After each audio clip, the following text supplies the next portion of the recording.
Spine straight. Close your eyes. Get a deep breath in and exhale. Take a deep breath in and exhale. Take a deep breath in. Hold it there. Om.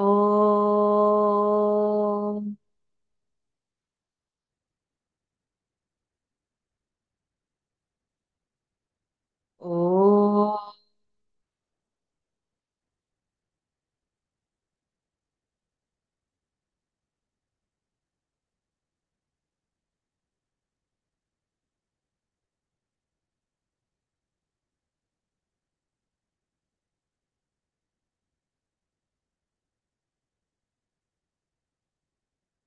ॐ गणानां त्वा गणपतिगुं हवामहे कविं कवीनामुपमश्रवस्तमं ज्येष्ठराजं ब्रह्मणस्पतः न शृण्वन्नोतिभिः सीदसादनम् सरस्वत्यै नमो नित्यं भद्रकाल्यै नमो नमः वेदान्त विद्यास्थानेभ्य एव च ॐ नमः प्रणवार्थाय शुद्धज्ञानैकमूर्तये निर्मलाय प्रशान्ताय दक्षिणामूर्तये नमः नारायणं नमस्कृत्य नरं चैव नरोत्तमं देवीं सरस्वतीं व्यासं ततो जयमुदीरये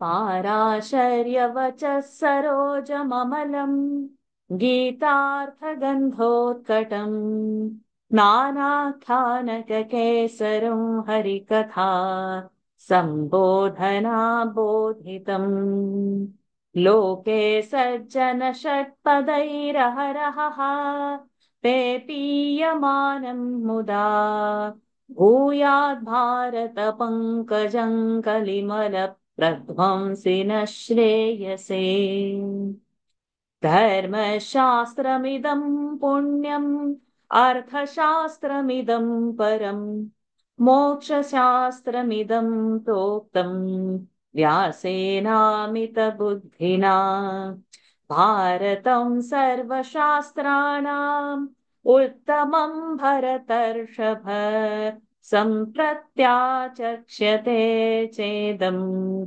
तथा श्रोष्यन्ते चापरे. Pranams to the Lord. Pranams to all the Mahatmas in tonight's Mahabharat session. We have begun 2 weeks ago, the first week, when Swamiji kindly, compassionately inaugurated it for us. And then we have commenced this humongous journey of 100,000 verses plus 100,000 last week. And we have seen first 31 mantras. So we'll continue from 32nd mantra today. And as always, the kids would get the first chance. So we will start first with the kids. And what we'll do, we'll not have many repetitions. We'll just do one repetition and we will directly read the meaning so that the intention is to complete the text. It cannot be a lifelong journey. We have to. So when we all of us together put the intention, the humongous journey will be covered in a jiffy with his grace. Okay. So 32nd mantra. We are still in that first chapter. It's new. So first we will go slow. And then those who are not a part of WhatsApp group and want to become the part of it, please let me know. Over there, we will take it for pronunciation rules or audio sharing of the verse till you get to know the rules. But by the time actually when we'll cover some first 100, 200 verses, everybody would be champion in reading this. And we have got other days, other classes where we are doing Ramayana, where we are doing Narayana, we are doing Gita, we are doing Bhagavatam. So when we are doing little bit everywhere, automatically the chanting rule and the chanting clarity is a automatic process. So don't stress so much. Just enjoy the reading of Mahabharata in this session. So even if you are not able to follow in the first go or something, don't worry too much about it. It's a byproduct to get a clarity of the rule or to get maybe the sputata of Alpaprana, Mahaprana, Rasvadirgha rules. All that will be a byproduct. When we'll do first 100 to 100, see the journey is of 100,000 verses. So by the time we are covering first few hundred verses itself, each one of you will be ace readers, not only of Mahabharata, but any scripture, let it come, you will be able to read it. That's the glory of this Mahabharata because it's a huge text. Okay. So Sweetu, let's start with you. So 32nd, huh? You are there on the 32nd verse. Did you get it? Yes. Okay, awesome. यस्मात् पितामहो जज्ञे यस्मात् पितामहो जज्ञे प्रभुरेकः प्रजापतिः प्रभुरेकः प्रजापतिः ब्रह्मासुरगुरुस्थाणुः ब्रह्मासुरगुरुस्तानुः मनुः कः परमेष्ठ्यथ मनुः कः परमेष्ठ्यत प्राचेतसस्तथा दक्षः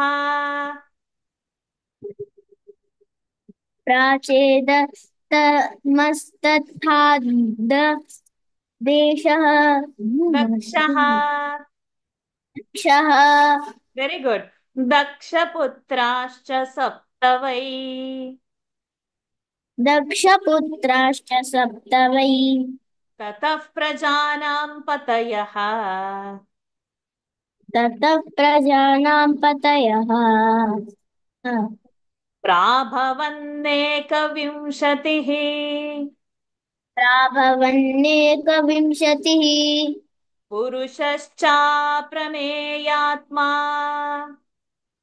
पुरुषश्चाप्रमेयात्मा यं सर्वर्षयो विदुः यौ सर्वऋषयो विदुः विश्वे देवास्तथादित्या विश्वे देवस्तथादित्या We'll do a visarga over there. It is multiple Adityas. Vishve devas tatha dityaha विश्वे देवस्तथादित्याः vasavotthaश्विनावपि वसवोत्थाश्विनावपि Good. Do all the three. यस्मात् पितामहो जज्ञे प्रभुरेकः प्रजापतिः ब्रह्मासुरगुरुस्थानुः मनुः कः परमेष्ठ्यथ प्राचेतसस्तथा Dakshaha. दक्षपुत्राश्च सप्त वै ततः प्रजानां प्रपतयः प्राभवन्नेकविंशतिः पुरुषश्च प्रमेयात्मा यौ सर्वऋषयो विदुः विश्वे देवास्तथादित्या विश्वे देवास्तथादित्याः वसवोत्थाश्विनावपि Excellent. Little one, you are making it look very easy. It's your first time to read and such fluency. Amazing. Your tune, tone, pitch, excellent. Very well done. यस्मात् पितामहो जज्ञे प्रभुरेकः प्रजापतिः ब्रह्मासुरगुरुस्थाणुः मनुः कः परमेष्ठ्यथ प्राचेतत प्राचेतसस् प्राचेतसस्तथा दक्षः दक्षपुत्राश्च सप्त वै ततः प्रजानां पतयः प्राभवन्नेकविंशतिः पुरुषश्चाप्रमेयात्मा यं सर्वर्षयो विदुः विश्वे देवास्तथादित्याः वसवोत्थाश्विनावपि. So last week when we were seeing, if you remember, we were seeing the creation. And then during that creation, when there was nothing, there one egg had come, one mighty egg we saw. And then so it was called as Mahadivya. And it was created at the beginning of the Yuga, if you just see the verse before. And in that existed the true light of Brahma, the eternal one, the wonderful, inconceivable being. Just see the verse before. And that omnipresent, invisible, and subtle cause, the entity. So in that, and now we are continuing from that. What happened from that egg? From this egg was born the Lord Pitamaha, Brahma, the only Prajapati, with Suraguru and Sthanu, Manu. Kaha is Vishnudev and Parameshthi, Prachetasas, Daksha, and the 7 sons of Daksha, they came out from this egg. Then also 21 Prajapatis were born, and the Purusha of inconceivable nature, whom all the Rishis know. Then appeared Vishwadevas, the Adityas, the Vasus, and the 2 Ashwins. Continue. Anika can continue. यक्षासाध्याः पिशाचाश्च यक्षासाध्याः पिशाचाश्च यक्षासाध्याः पिशाचाश्च गुह्यकाः पितरस्तथा गुह्यकाः पितरस्तथा ततः प्रसूता विद्वांसः ततः प्रसूता विद्वांसः इष्टा ब्रह्मर्षि सत्तमाः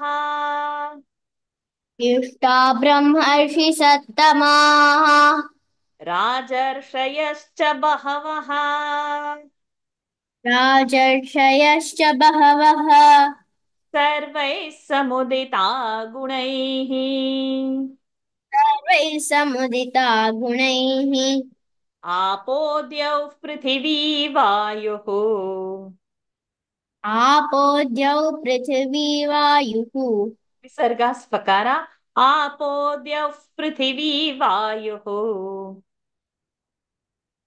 आपो द्यौ पृथिवी वायुः अंतरिक्षं दिशस्तथा अन्तरिक्षं दिशस्तथा both of them साध्या पिशाचाश्च गुह्यकाः पितरस्तथा ततः प्रसूता विद्वांसः शिष्टा ब्रह्मर्षि सत्तमाः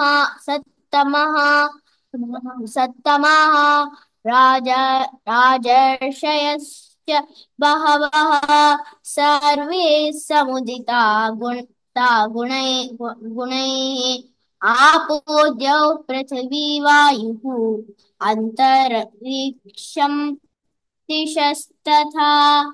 good. And as far as Makara is also okay, but you will still continue for another 5 verses, Anika.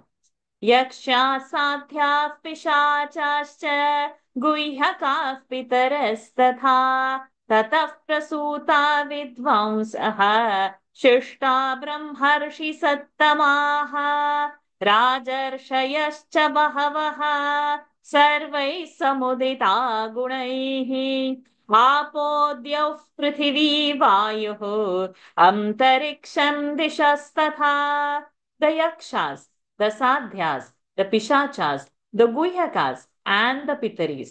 Then were produced the wise and the most holy Brahmarshi and the numerous Rajarshis, distinguished for every noble quality. Then the water, the heavens, the earth, the sky, and the points of the heavens. So it's continuing what all came out. So as we'll complete the whole list, then we'll get the completion of that whole sentence. But we'll just keep in mind what is all happening and how in what sequence who all are coming out from that egg.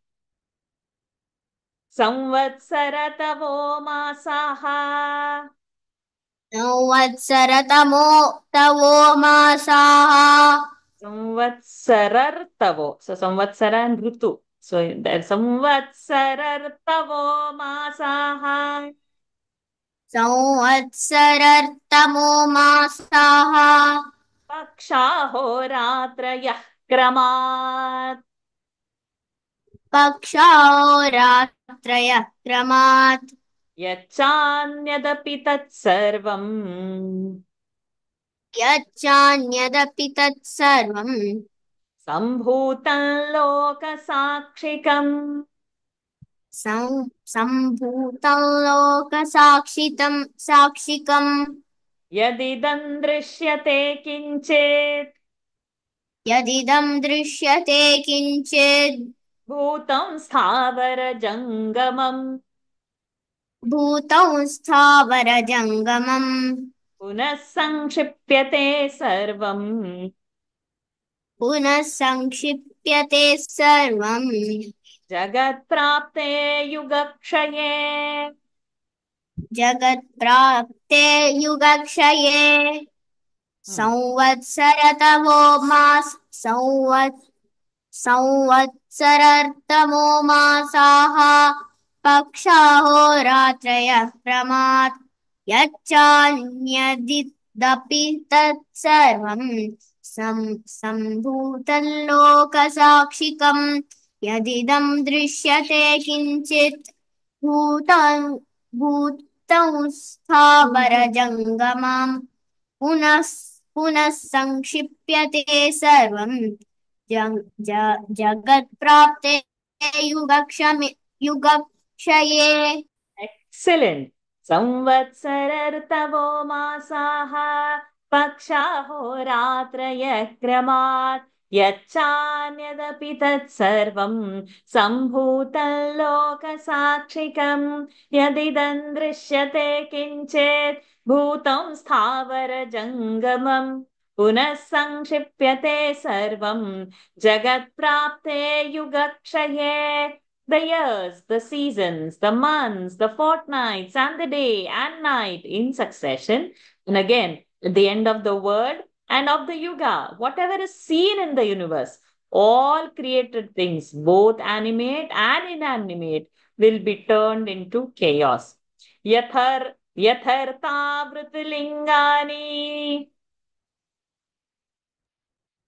यथर्था ऋतुलिङ्गानि Nanarupaani Paryaya नानारूपाणि पर्यये दृश्यन्ते तानि तान्येव दृश्यन्ते तानि तान्येव तथा भावायुगादिषु तथा भावायुगादिषु यथर्तावृतुलिङ्गानि नानारूपाणि पर्यये दृश्यन्ते तानि तान्येव तथा भावायुगादिषु यथैर्तावृतलिङ्गानि नानारूपाणि पर्यये दृश्यन्ते तानि तान्येव तथा भावायुगादिषु.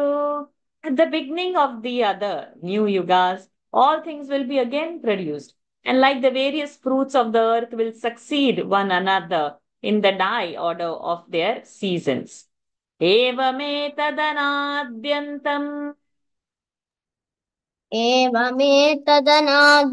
एवमेतदनाद्यन्तम् भूतसंहारकारकम् भूतसंहारकारकम् अनादिनिधनं लोके अनादिनिधनलोके चक्रं सम्परिवर्तते चक्रं सम्परिवर्तते एवमेतदनाद्यन्तम् भूतसंहारकारकम् अनादिनिधनं धनलोके चक्रं सम्परिवर्तते संपरिवर्तते। Very good. एवमेतद्दनाद्यन्तम् भूतसंहारकारकम् अनादिनिधनम् लोके चक्रम् सम्परिवर्तते.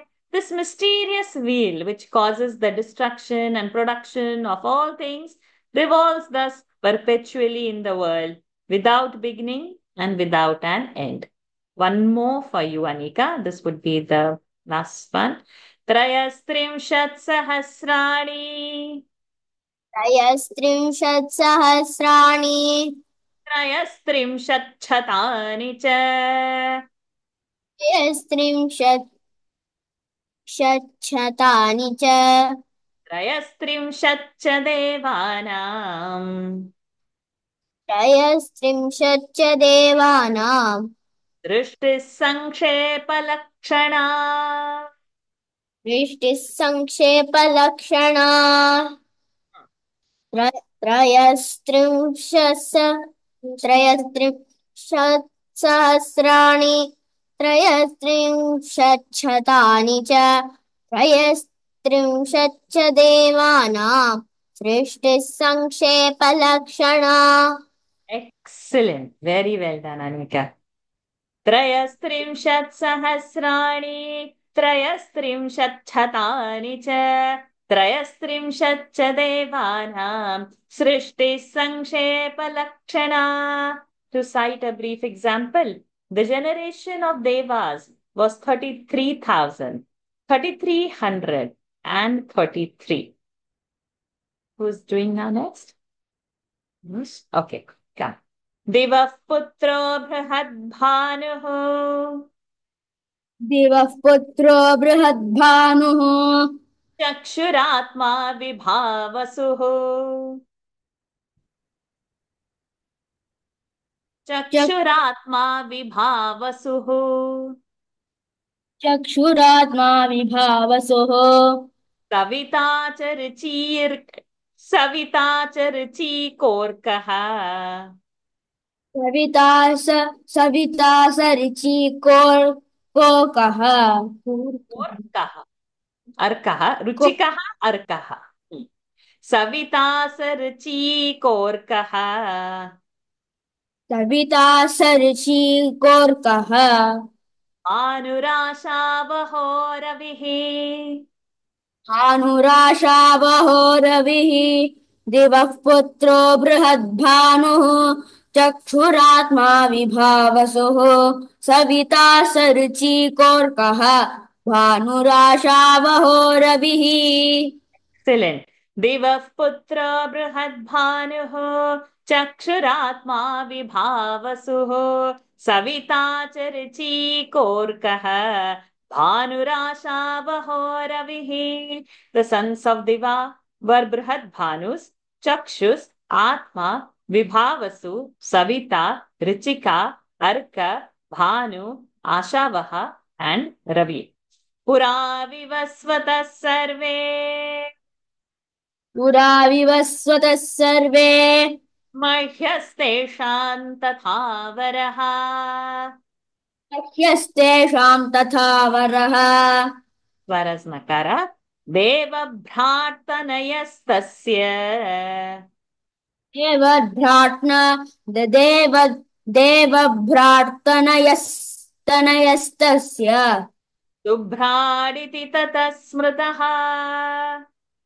प्राडिति ततः स्मृतः शुभ्रा च स्तुत्रयः पुत्राः शुभ्राजस्तुरिष शुभ्राजस्तुरत्रयः पुत्राः शुभ्रा च स्तुत्रयः पुत्राः. So tutraya will have to do a dvitva. शुभ्राजस्तुत्रयः पुत्राः शुभ्राजस्तुत्रयः पुत्राः प्रजावन्तो बहुश्रुताः प्रजावन्तो बहुश्रुताः दशज्योतिःशतज्योतिः. षज्ज्योतज्यो, these are dvitvas. दशज्योतिःशतज्योतिः सहस्रज्योतिरेव च सहस्रज्योतिरेव च पुरा विवस्वतः सर्वे मह्यस्तेषां तथा वरः देवभ्रार्तनयस्तस्य शुभ्राडिति ततः स्मृतः शुभ्राजस्तुतयः पुत्राः प्रजावन्तो बहुश्रुताः दश ज्योतिः सहस्रज्योतिरेव च. Very good.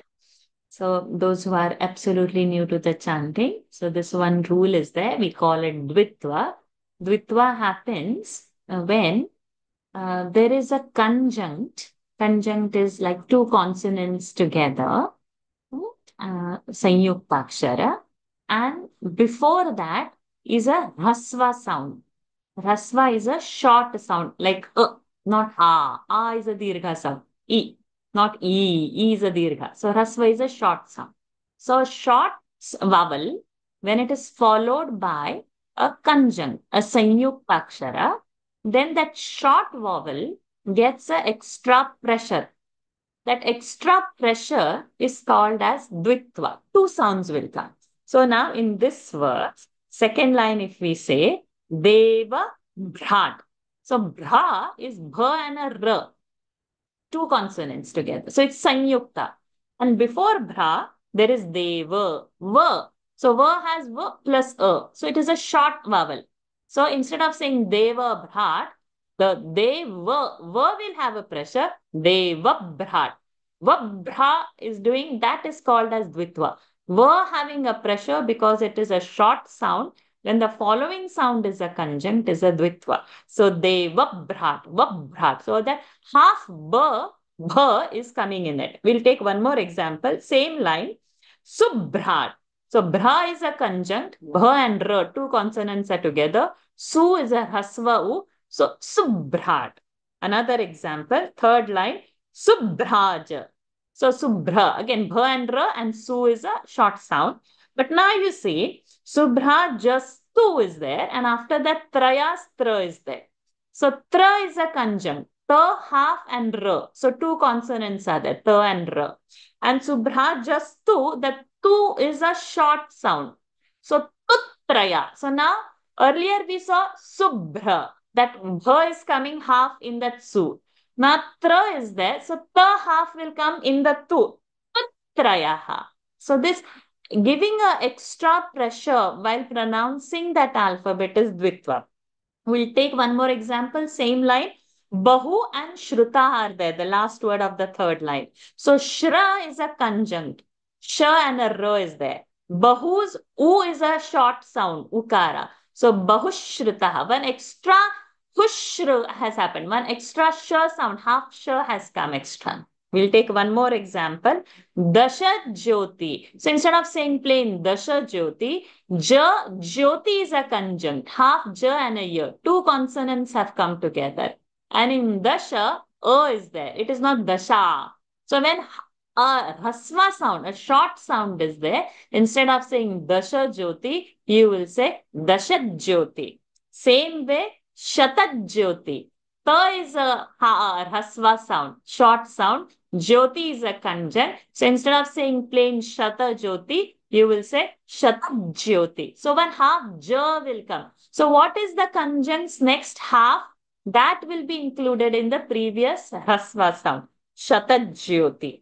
Sahasrat Jyoti. So there is again a pressure over there. So as and when it will come, when we'll see 2, 3, you will be able to identify that very easily. But this rule is not applicable if the previous sound is a long sound. If there is a, e, o, like that, if it is a long sound, a, o, then it is not applicable.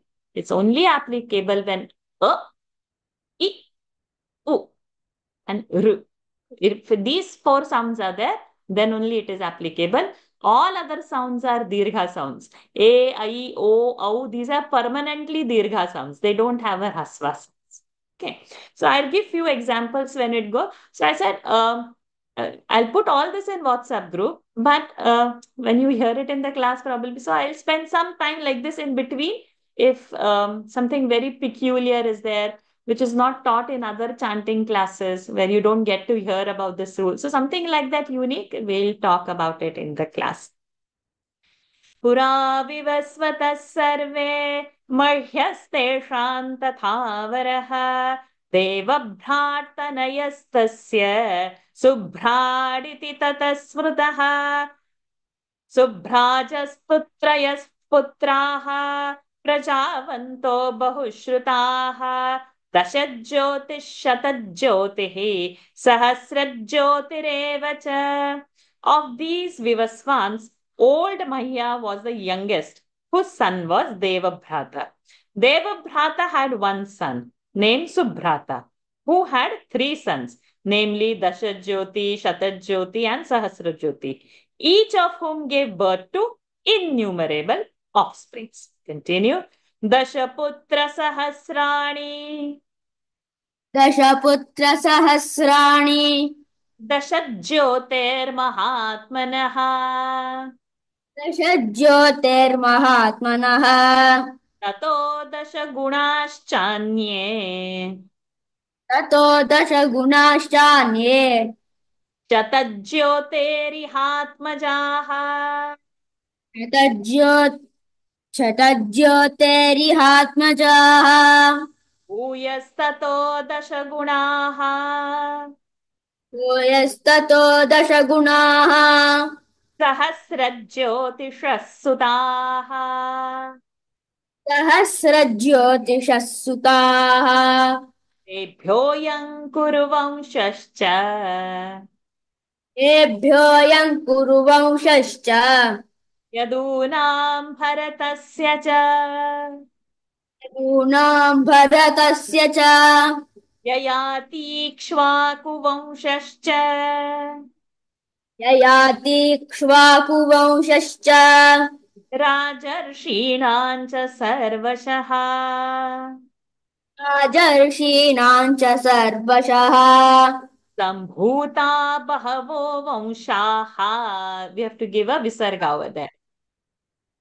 सम्भूता बहवो वंशाः भूतसर्गाः सुविस्तराः भूतसर्गाः सुविस्तराः दशपुत्रसहस्राणि दश ज्योतिर्महात्मनः ततो दश गुणाश्चान्ये शतज्योतिरिहात्मजाः भूयस्ततो दश गुणाः सहस्रज्योतिषः सुताः तेभ्योऽयं कुरु वंशश्च यदूनां भरतस्य च ययातीक्ष्वाकुवंशश्च राजर्षीणां च सर्वशः सम्भूता बहवो वंशाः भूतसर्गाः सुविस्तराः. Excellent. It's a treat to hear your musical chanting. Such a lovely pitch and tone. Excellent. दशपुत्रसहस्राणि दशज्योतिर्महात्मनः ततो दशगुणाश्चान्ये. See, when we are saying dashagunaschanye, chanye, nye, na and ya are a conjunct. But before that, chanye, it is not chanye. Chanye, a is there. So there is no dvitva rule over here. So we read it plain, chanye. Same thing, shatajyote, shata ta jyoti is a conjunct, ta is a hasva sound. We said shatajyote. But ihatmajaha, atma, that ta and ma is a conjunct. But ha is a dirgha sound. If it was ha and not a, ihatmajaha we would have done. But it is a long sound, ihatmaja. So there is no dvitva over there. So this is an example where dirgha sound is there, conjunct is there, dvitva is not happening. Only when a hasva sound, short sound is there, that time only that dvitva will happen.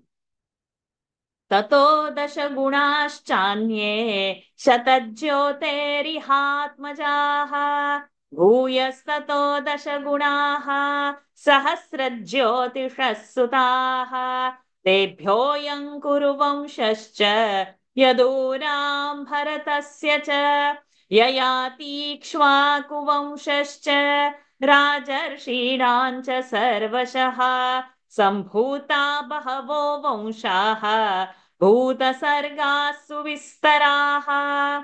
Famous Dashajyoti had 10,000 Shatajyoti.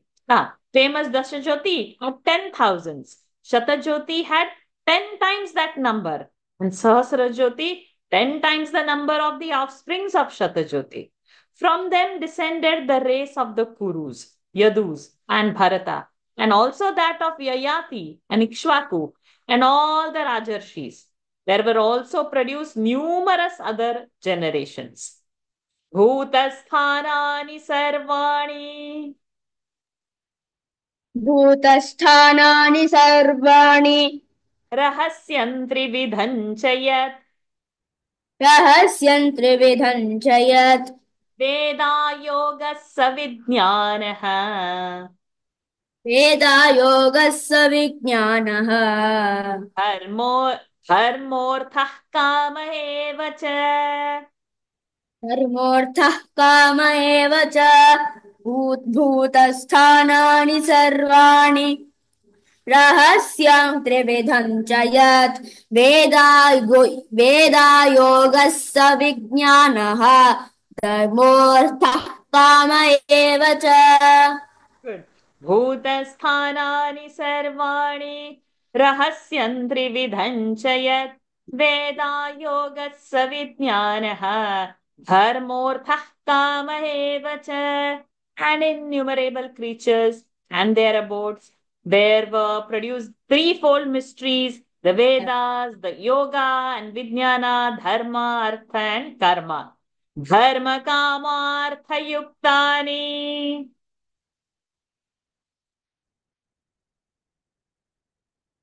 Was I not audible?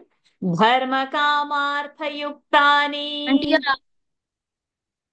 धर्म कामार्थयुक्तानि Shastrani Vividhani Cha.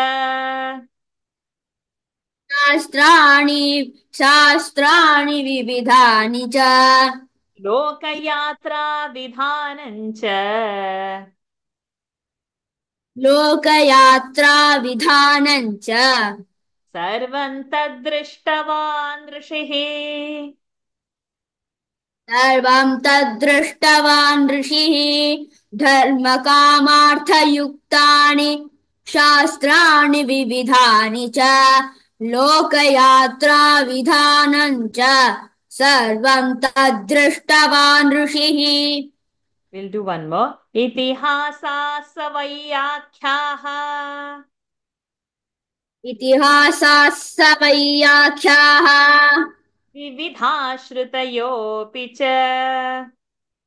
विविधाश्रुतयोऽपि च इह सर्वमनुक्रान्तम् यः सर्वमनुक्रान्तम् उक्तं ग्रन्थस्य लक्षणम्.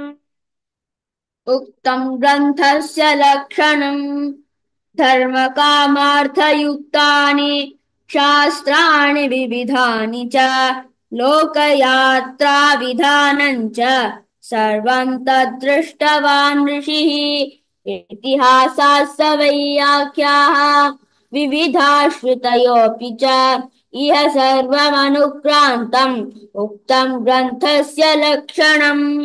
Very good. धर्मकामार्थयुक्तानि शास्त्राणि विविधानि च लोकयात्रा विधानं च सर्वं तद्दृष्टवान् ऋषिः इतिहासाः सवैयाख्याः विविधाश्रुतयोऽपि च इह सर्वमनुक्रान्तम् उक्तं ग्रन्थस्य लक्षणम्. The various books on dharma, artha and kama, the rules for the conduct of mankind, the history and discourse and various shrutis. These are the signs of this work, Mahabharata. So what all is there is now, we are coming to know slowly. Vistirya mahajnana ऋषिः संक्षिप्य चाब्रवीत्. विस्तीर्यैतन्महज्ञानमृषिः संक्षिप्य चाब्रवीत्. Very good. इष्टौ हि विदुषां लोके इष्टौ हि विदुषाल्लोके समासव्यासधारणम् समासव्यासधारणम् Samas Paddhati, Paddhati, these are descriptions where somewhere it is shortened, somewhere it is elaborated. So Samas and Vyasa Paddhatis. Manvadi Bharatanke Chet मन्वादि भारतं केचित् Astikadi Tatha Pare आस्तिकादि तथा परे Tathopari Charadhyanye तथोपरि चराद्यन्ये Parichara, Ra is a dirgha, Dya is a conjunct. So we said Parichara, but Nye is a conjunct and Dya is a short sound. So Dyanne, we have a pressure over there. So very lovely Dvitva rule example. Vipra samyagadhiyate. प्रासम्यगधीयते Hmm. विस्तीर्ये तन्महज्ञानमृषिः संक्षिप्य चाब्रवीत् इष्टं हि विदुषाल्लोके सभासव्यासधारणम् मन्वादि भारतं केचित् आस्तिकादि तथा परे तथोपरि चराद्यन्ये विप्राः सम्यगधीयते Very well done, Anish. Next we will have Arjun from 53.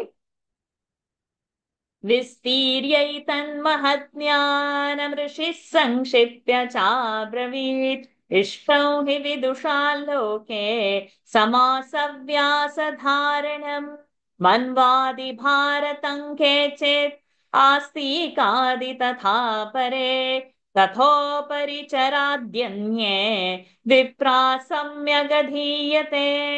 All this having been seen by Rishi Vyasa is mentioned here in due order as a specimen of the book.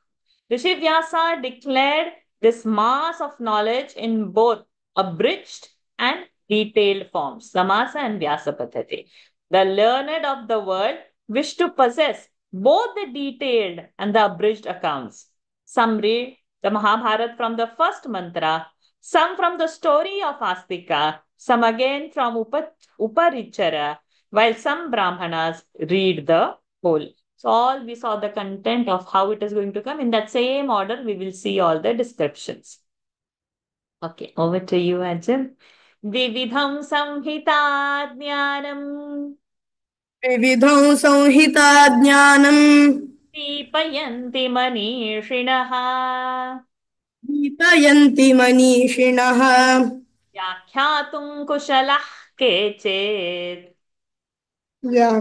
व्याख्यातुं कुशलाः केचित् ग्रन्थाधारयितुं परे ग्रन्थान् धारयितुं परे Again?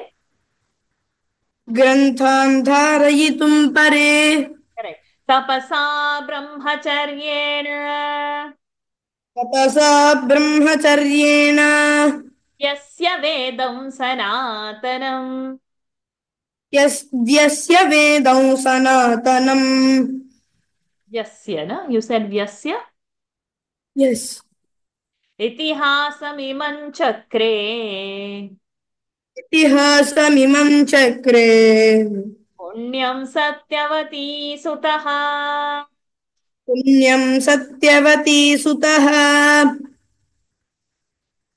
विविधौ संहिता ज्ञानं दीपयन्ति मनीषिणः व्याख्यातुं कुशलाः केचित् ग्रन्थान् धारयितुं परे तपसा ब्रह्मचर्येण यस्य वेदं सनातनम् इतिहासमिमं चक्रे पुण्यौ सत्यवती सुतः. Very good. विविधं संहिता ज्ञानं दीपयन्ति मनीषिणः व्याख्यातुं कुशलाः केचित् ग्रन्थान् धारयितुं परे तपसा ब्रह्मचर्येण व्यस्य वेदं सनातनम् इतिहासमिमं चक्रे पुण्यं सत्यवती सुतः. learned men display their various knowledge of Smritis in commenting on this composition. Some are skillful in explaining it, while others in remembering it. The son of Satyavati, Vyasa, by penances and meditation, having classified the everlasting Veda, composed this holy history. Tapassa and brahmacharya and mediation. Parasharatmajo vidwan पराशरात्मजो विद्वान् ब्रह्मर्षिः संशितव्रतः हर्षिः संशितव्रतः तदाख्यानवरिष्ठं सः तदाख्यानवरिष्ठं सः तदाख्यानवरिष्ठौ सः कृत्वा द्वैपायनः भुः कृत्वा द्वैपायनः प्रभुः कथमध्यापयानीह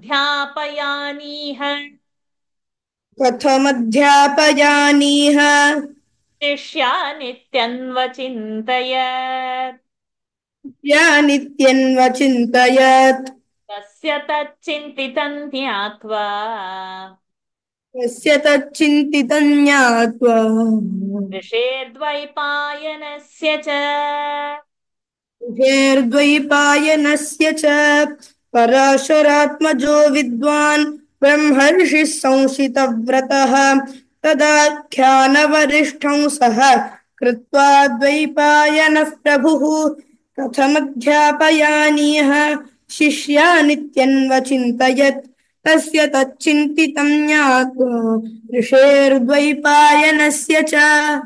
Very good.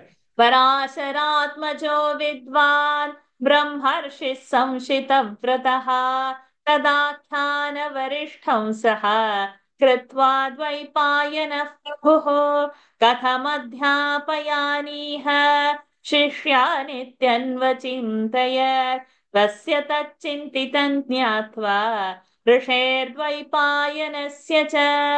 When the learned and the strict vowed Brahmarshi Vaipayana Vyasa, the son of Parashara, completed this greatest of narrations, he began to consider how he could teach it to his pupils. Tatra jagama bhagavan तत्र जगाम भगवान् ब्रह्मालोक गुरु स्वयम् ब्रह्मालोकगुरुः स्वयम् इत्यर्थं तस्य चैवर्षेः प्रीत्यर्थं तस्य चैवर्षेः लोकानां हितकाम्यया लोकानां हितकाम्यया One more we do. तन्द्रष्ट्वा विस्मितो भूत्वा तं दृष्ट्वा विस्मितो भूत्वा प्राञ्जलिः प्रणतस्थितः प्राञ्जलिः प्रणतस्थितः आसनं कल्पयामास आसनं कल्पयामास सर्वैर्मुनिगणैर्वृतः सर्वैर्मुनिगणैर्वृतः तत्र जगाम भगवान् ब्रह्मालोकगुरुः स्वयं प्रीत्यर्थं तस्य चैवर्षेः लोकानां हितकाम्यया तं दृष्ट्वा विस्मितो भूत्वा प्राञ्जलिः प्रणतस्थितः आसनं कल्पयामास सर्वैर्मुनिगणैर्वृतः. Very good. Tatra jagama bhagavan ब्रह्मालोक गुरु स्वयं प्रीत्यर्थं तस्य चैवर्षेः लोकानां हितकाम्यया तं दृष्ट्वा विस्मितो भूत्वा प्राञ्जलिः प्रणतस्थितः आसनं कल्पयामास सर्वैर्मुनिगणैर्वृतः. Then did that preceptor of the world, the possessor of all the six attributes, Brahma, knowing the anxiety of Rishi Dvaipayana, came in person to the place where Rishi was, so that he might gratify the saint and benefit the people. When Vyasa, who was surrounded by all the classes of Munis, saw him, he was much surprised. Standing with his joined hands, he bowed at his feet and ordered a seat to be brought. Hiranyagarbhamasinam हिरण्यगर्भमासीनम् tasmimstu paramasane तस्मिंस्तु परमासने परिवृत्यासनाभ्यासे परिवृत्यासनाभ्यासे वासवेय स्थितो भवत्. वासवेयस्थितो भवत् अनुज्ञातोऽथ कृष्णस्तु अनुज्ञातोऽथ कृष्णस्तु ब्रह्मणा परमेष्ठिना ब्रह्मणा परमेष्ठिना दिशसादासनाभ्यासे जसादासनाभ्यासे ईयमानः शुचिस्मितः यमानः शुचिस्मितः हिरण्यगर्भमासीनम् तस्मिंस्तु परमासने परिवृत्यासनाभ्यासे वासवेयस्थितो भवत् अनुज्ञातोऽथ कृष्णस्तु ब्रह्मणा परमेष्ठिना निशसादासनाभ्यासे प्रीयमाणः शुचिस्मितः. Excellent. हिरण्यगर्भमासीनम् तस्मिंस्तु परमासने परिवृत्यासनाभ्यासे वासवेयस्थितो भवत्. अनुज्ञातोऽथ कृष्णस्तु ब्रह्मणा परमेष्ठिना निशसादासनाभ्यासे प्रीयमाणः शुचिस्मितः. Then, going round to the side of the distinguished seat on which sat Hiranyagarbha, he stood near it. But being commanded by Parameshti, Brahma, full of love, he sat down near the seat, smiling in joy. Uvacha samahateja उवाच स महातेजा ब्रह्माणं परमेष्ठिनम् ब्रह्माणम् परमेष्ठिनम् कृतं मयेदं भगवान् कृतम् मयेदम् भगवान् काव्यं परमपूजितम् काव्यम् परमपूजितम् ब्रह्मन् वेदरहस्यं च ब्रह्मन् वेदरहस्यम् च यच्चान्यत् स्थापितं मया चान्यत् यच्चान्यत् स्थापितम् मया साङ्गोपनिषदां चैव लिङ्गोपनिषदान् चैव वेदानां विस्तरक्रिया वेदानाम् विस्तरक्रिया. उवाच स महातेजा ब्रह्माणम् परमेष्ठिनम् कृतम् मयेदम् भगवान् काव्यम् परमपूजितम् ब्रह्मन् वेदरहस्यम् च यच्चान्यत् स्थापितम् मया साङ्गोपनिषदान् चैव वेदानाम् विस्तरक्रिया. Very good. So, Vistara Kriya. Kriya, Kra, Ka and Ra, these are conjunct. And Vistara, Ra is a Rasva sound, Rasva A. So, instead of saying Vistara Kriya, Vistara Kriya. So, that now half Ka, extra Ik sound has come into Ra. Vistara Kriya. So, this is a Dvitva. Okay. Thank you, Arjun. That was awesome. Very well chanted. उवाच स महातेजा ब्रह्माणं परमेष्ठिनं कृतं मयेदं भगवान् काव्यं परमपूजितं ब्रह्मन् वेदरहस्यं च यच्चान्यत् स्थापितं मया साङ्गोपनिषदां चैव वेदानां विस्तरक्रिया. Then, addressing Brahma, the greatly glorious Vyasa thus said, O divine Brahma, a poem which is greatly respected had been composed by me. It contains the mystery of Vedas and other subject that have been explained by me. It contains the various hymns of Vedas, Upanishads with their angas. Any other kids are there?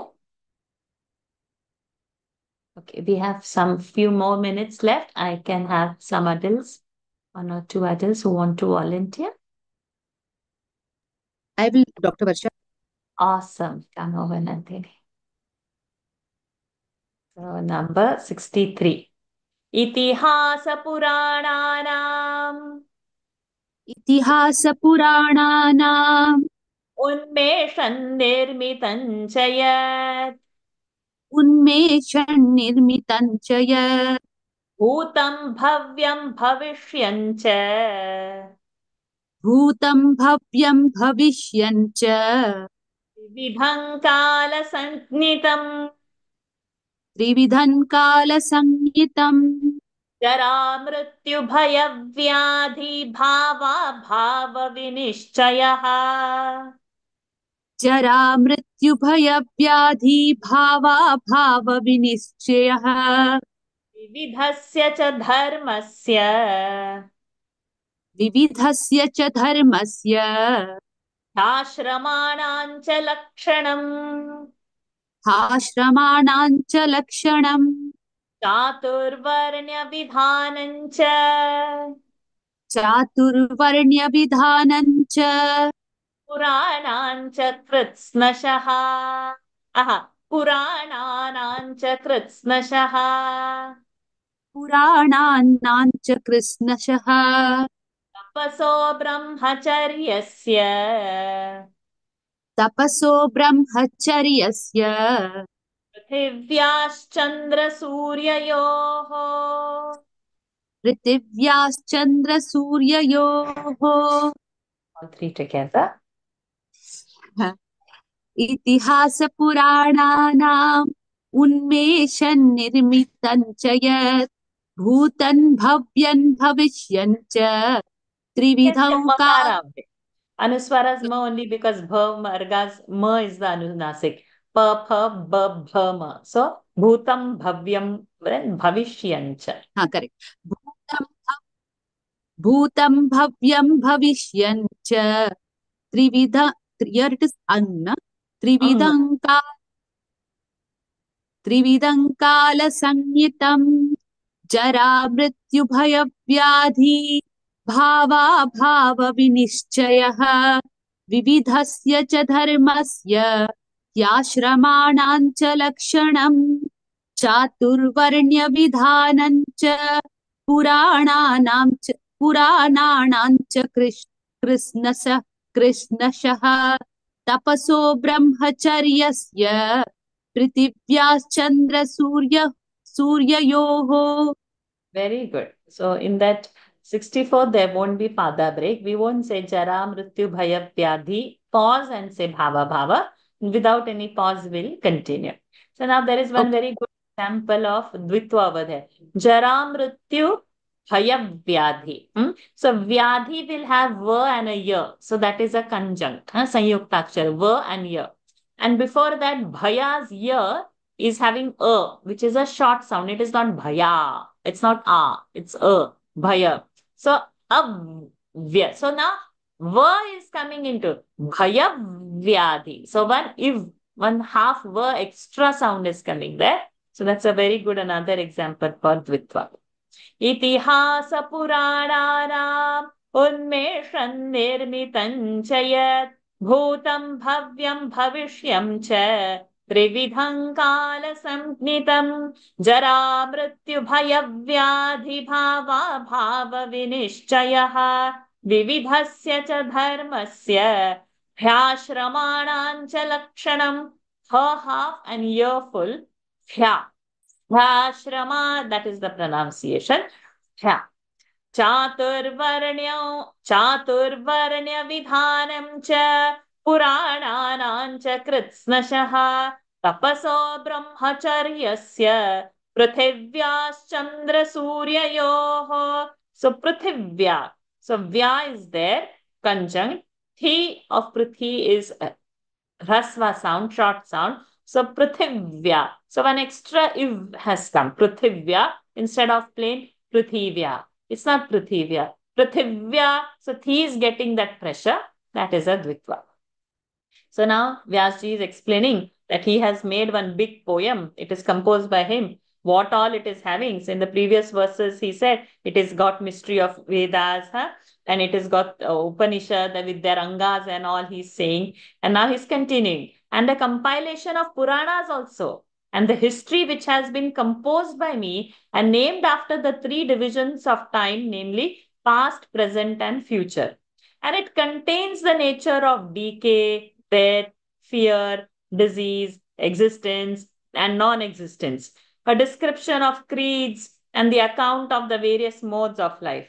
And it also contains the rules of the four castes and the essence of all the Puranas, an account of asceticism, and rules for the religious student, and dimensions of the earth, of the sun, and the moon. So now the description is coming on what all is there in this text that we are holding. It's the biggest poetry, longest poetry, greatest poetry of the world, which is ever done. So even whatever the biggest poetries are existing, we can combine all of them and again multiply by 7 times, and still Mahabharata remains biggest. So that's the scripture that we are holding in hand. Graha nakshatra taranam. You can unmute yourself. 66.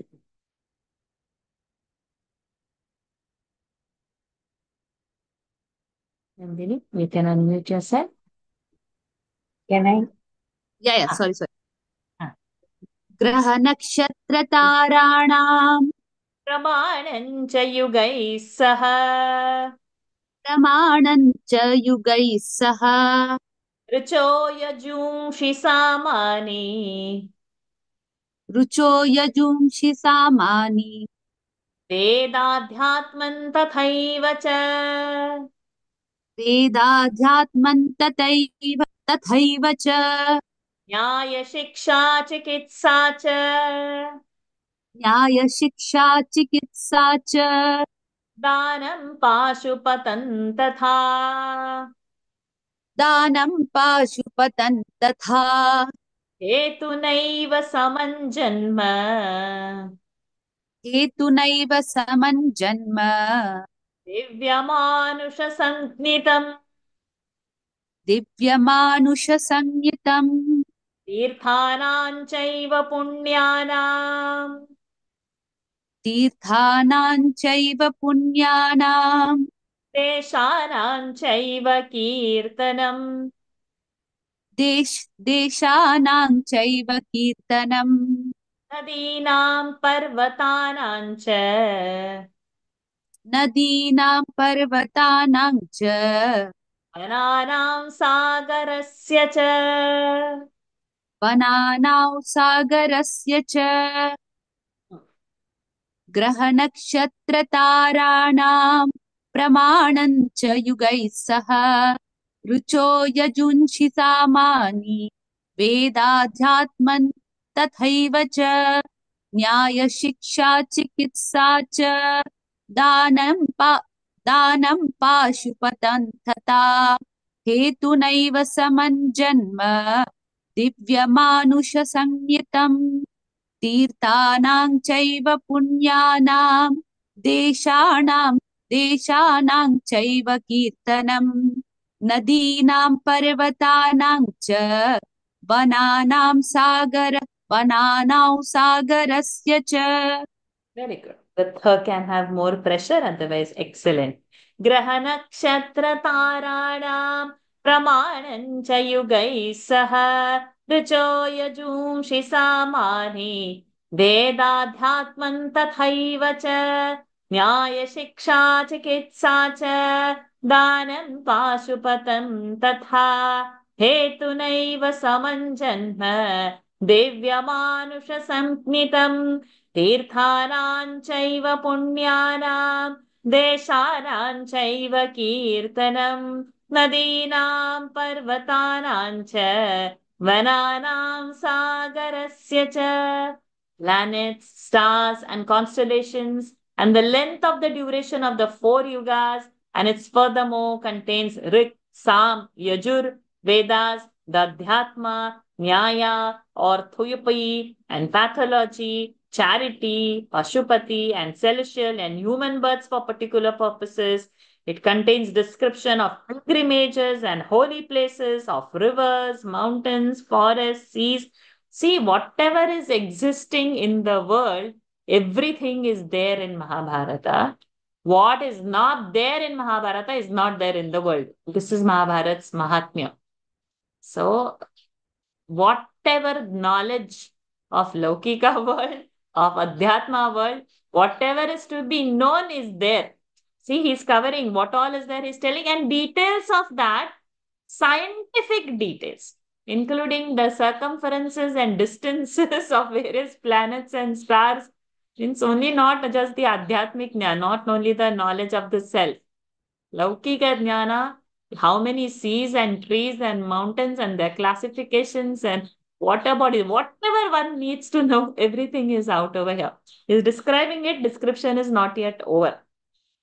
Puranan chaiva divyanam. पुराणान् चैव दिव्यानाम् Kalpanai yuddha kaushalam. कल्पानां युद्धकौशलम् So kalpanai yuddha kaushalam. कल्पाना युद्धकौशलम् Vakya jati visheshascha.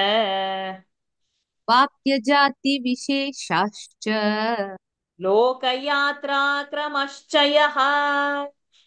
लोकयात्राक्रमश्च यः Yachapi sarvam vastu cha vastu tat. Tat is the ta ending, the half cha will end with ta. Yachapi sarvam vastu tat. यच्चापि सर्वं वस्तु तत् Chai. One, 1, 2, 3, 4, 5, 6, 7. Yeah. Chaiva pratipaditam. चैव प्रतिपादितम् I think tat chaiva will not break it as tat cha and eva, because tat cha, it should end with cha into this pada. But and eva pratipaditam should come. So we'll keep the word intact and will not break pada for this particular line. Yachapi sarvam vastu tachaiva pratipaditam. यच्चापि सर्वं वस्तु तच्चैव प्रतिपादितम् So instead of saying chaiva pratipaditam, prati pra is a conjunct, va is a rasva sound. So va pratipaditam, va will have a pressure. Yachapi sarvam vastu tachaiva pratipaditam. Extra sound will come now. यच्चापि सर्वं वस्तु तच्चैव प्रतिपादितम् Correct. Parannalekakah kaschet etasya bhuvi vidyate. परन्नलेख please can you repeat Correct. Parannalekakah kaschet etasya bhuvi vidyate. Parannalekakah kaschet etasya bhuvi vidyate. परन्नलेख कश्चित् एतस्य भुवि विद्यते Purana. पुराणान् चैव दिव्यानां कल्पानां युद्धकौशलम् वाक्यजातिविशेषाश्च लोकयात्राक्रमश्च यः यच्चापि सर्वं वस्तु तच्छैव प्रतिपादितम् परन्न लेखकः कश्चित् एतस्य भुवि विद्यते Very good. Excellent. Thank you, Nandini. Puranam chaiva divyanam kalpana yuddha kaushalam vakya jati visheshascha lokayatra kramaschayah yachapi sarvam vastu tachaiva pratipaditam parannalekhakah kaschet etasya bhuvi vidyate. of celestial cities and of the kalpas, the art of war, different kinds of nations, and the languages and the manners of people. So many things he's written in his poem. Vyasji is telling this all to Brahmaji. But all this have been placed in this poem. But what has happened? A writer for this work is not to be found on earth. So Vyasji has got so much to say and so much he has done, but he's not finding a writer. He tells to Brahmaji. What does Brahmaji say that? We'll see in the next week. We have already taken 10, 11 minutes extra, and the story goes like that. No? We all like to hear, and we'll all get stuck. And as we get the hang of it, we will increase the class time to 1.5 hours. And if we get still more hang and we are liking it, we are not getting bored, then we'll increase the class time to 2 hours. And then if we want some more, then we'll add one more day. Another weekend we'll take Saturday and we'll add one more. Let us all go gradually. Let us start enjoying this and let us have all that same intention, to dwell on this Maha. And, we stop at this today. Any doubts in today's pronunciations? Please feel free to ask. Any? Dr. Varsha, so Ji. the sound that you taught us today, the Dutva sound, Yeah. so we need to have a, Hrisva sound that is before that, Yes. or a E or a U or a Ru, something like that. Like we Yes. had that, yeah. And in the next, the consonant, the conjunct is always a vya, or it can be anything else. It will be two consonants. It can be like like veer. So I gave those different examples. Like pra means it's a pa and a ra. Kra is a ka and a ra. Vyadhi, va and a ya. So it could be any consonant. Any consonant. Any vyanjana. Ka kha ga kha cha cha ja ja ta ta ta da da da da na ta tha da dha na pa pha pa pa ma yara lava sha shra sa ha. All this is a consonant group. And a u. So that is having e. So only the first sound, which is short sound, which is a long sound, no. A short sound followed by consonant, which are two. It's a conjunct. So sanyukta akshara has to happen. So when the conjunct is there and the previous sound is a rasva, then we get a dvitva sound. Yes, So thanks a lot. tachaiva pratipaditam. Tat over there, the pada anushtup chandas eighth word is then chaiva pratipaditam is not making sense. Tat cha eva, that only. Huh? So chaiva, va is a rasva sound. Pratipaditam is the next word, but va is the previous sound. So vap prati has to happen. So vap prati will have an extra ip sound. Bhayavyadhi will have extra v sound. Bhayavyadhi. Then chakrama, some kriya we had. So that will have extra ka sound. So what is the next conjunct? That sound is embedded in that rasva sound. If it is a ka, then extra ik, half ka is it. If it is pa, then half pa is in. If it is va, then half va. So it can be any conjunct. Whatever is the next sound, that sounds half alphabet is extra added into the rasva, and that's why two pronunciations are coming. Hence, it is called dvitva. Clear? Yes, thank you so much. So when we keep on seeing this, it will automatically come. Okay. Any more questions? The next Sunday we meet again. I'll be connecting from our Vibhuti Kolvan ashram that time. Hoping to be, it's a lunch break and we don't have a break in our Mahabharat session. So I should be able to do it. We'll do it from that atmosphere and then we see. Hopefully there is no break and Vyasji Maharaj only should support our endeavor and not break our continuity. So there is a camp of Swami Swatmanandaji happening on increasing how to increase our awareness, how to meditate, so he's going to do that. It's for professionals, a weekend camp for which I'll be traveling now from Kerala to Pune in next 2-3 days time. So, but we'll connect. We'll not miss the session. I'm hoping it's a lunch break only that time because our class timing is And again, Swami Vivekananda ji blessed us with the day and with the time. So this 2 o'clock is such a time that nobody is going to get engaged on a weekend. All this needs blessings. Then only it happens. Otherwise, I was thinking which day to choose, what time to choose. It was all big, big questions because all day something or the other is there. This was one. So hopefully next week also we are connecting. We'll connect from Kolwan, Chendu, Vibhuti. Let's end for today's session. ॐ पूर्णमदः पूर्णमिदं पूर्णात् पूर्णमुदच्यते पूर्णस्य पूर्णमादाय पूर्णमेवावशिष्यते ॐ शान्ति शान्ति शान्तिः हरिः ओम् श्रीगुरुभ्यो नमः हरिः ओम् श्रीकृष्णार्पणमस्तु Hari Om, everyone. Thank you for Om joining. Lakshmi. Thank you. Yes. Thank you Thank so you. much. Thank you. Thank you. Namaste. Thank you so much. Thank you so much. Hi, dear. Thank you. Shanti ji, I heard you next week. I'll catch hold of you, Shanti ji. Yes, please. Madhji, where is Darshan? He needs to come to chant. Dhani and Darshan. Namaste ji. Namaste. I'll tell them to join the class from next week. Yes, I- yes. They should I not. asked him today. And tell them Arjun, Anika, Anish are also there. So they should also be. Kids should not be missed out. Because now only they should get this. Sure. It's not later. We have got it so late in life. They should not miss. Hari Om.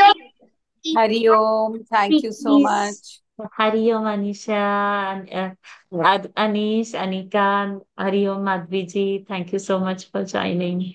Thank you, Shashi. Hari Om. Thank you so much. Hari Om. Thank you, ji. Namaste. Hari Om, ji. Namaste. Namaste ji. Thank you, ji.